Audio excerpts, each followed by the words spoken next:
చిన్నమ్మగారు, మా పార్వతి కనిపించిందమ్మా. చిన్నమ్మగారు, చిన్నమ్మగారు, మా పార్వతి కనిపించిందమ్మా. లేదు హనుమంతు, నేను కూడా పార్వతి కోసమే ఎదురు చూస్తున్నాను. అఖిలక్క మొక్కు తీర్చే పూజ సామాన్ల బాక్సు కార్లో పంపించమంది. నేను తీసుకెళ్తాను చిన్నమ్మగారు. వద్దు హనుమంతు, పర్వాలేదు. అదిగో లగేజ్ తీసుకెళ్లే వాళ్ళు వచ్చేసారు. నమస్తే మేడం. ఏం బాబు, ఎంతసేపు? దారిలో ట్రాఫిక్ జామ్ అయింది మేడం. ఇంతకీ కార్ ఎక్కడుంది? ఇదిగో ఇక్కడే ఉంది మేడం.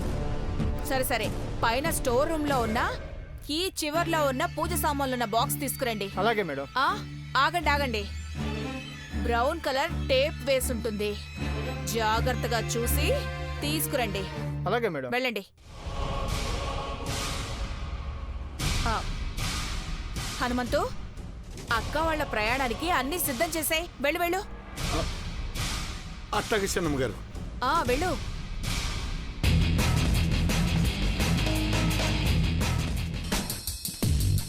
రే, చివరిదంటే ఇదేరా, పట్టు.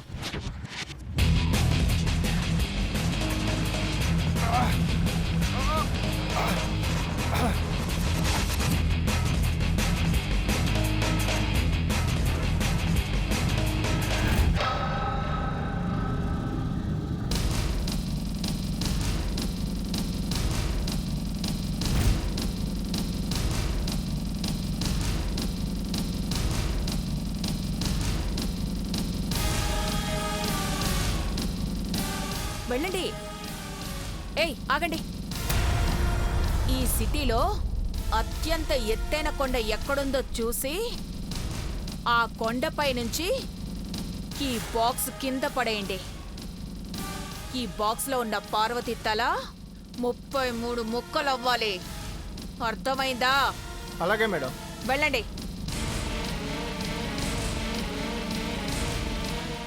పార్వతి, నీ చాప్టర్ క్లోజ్.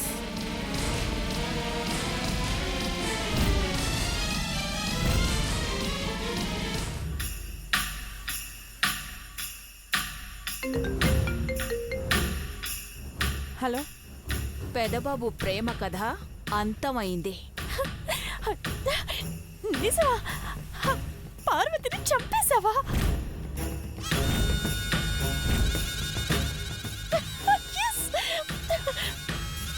నిల్చున్న దాన్ని నెడితేనే ఎముకలు విరిగేలా పడుతుందది.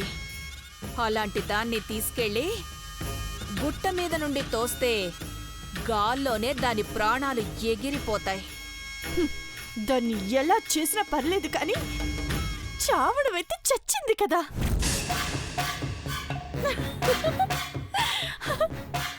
అందుకే కదా వెంటనే ఫోన్ చేశాను. చాన్నాళ్లకు చెప్పిన పని పర్ఫెక్ట్ గా చేసొచ్చి ప్రాంటి. ఎనీవేస్, నీ లైఫ్ లో దీపావళి పర్మనెంట్ గా ఉండిపోతుంది. అమ్మా, అలాంటి వాళ్ళది నిజమైన ప్రేమ కాదు, అది వ్యామోహం.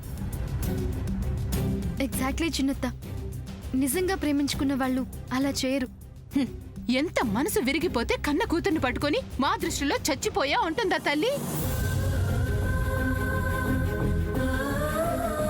అది సరే అమ్మా, తన కూతురుతో తన మాట అనేటప్పుడు ఆమె మాటల్లో వ్యథ, కళ్ళల్లో బాధ గమనించావమ్మా?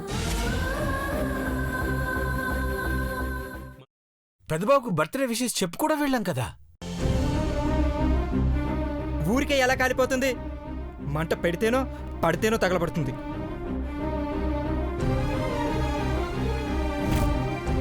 కరెక్ట్ చిన్నబాబు, నీకొచ్చినట్టే నాకు డౌట్ వచ్చింది. పార్వతే షర్టును తగలబెట్టిందనుకుంటా.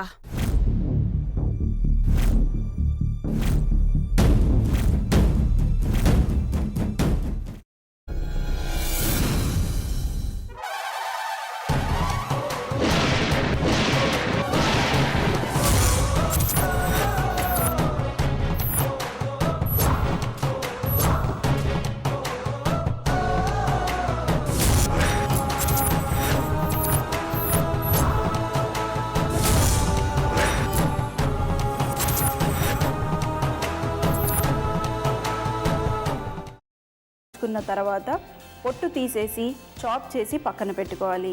ఒక ప్యాన్లో కొద్దిగా నూనె వేడి చేసి అందులో ఆవాలు, మినప్పప్పు, శనగపప్పు, కరివేపాకు, సన్నగా తరిగి పెట్టుకున్న ఉల్లిపాయలు వేసుకుని 1 నిమిషం పాటు వేయించుకోవాలి. ఆ తర్వాత కాల్చి కట్ చేసి పెట్టుకున్న వంకాయని కూడా అందులో వేసుకుని బాగా మిక్స్ చేసి బౌల్లోకి ట్రాన్స్ఫర్ చేసుకుని అందులో తగినంత చిక్కటి పెరుగు లేదా పల్చటి పెరుగు వేసుకుని మిక్స్ చేసి అన్నంతో కానివ్వండి, చపాతీతో కానివ్వండి సర్వ్ చేసినా చాలా బాగుంటుంది.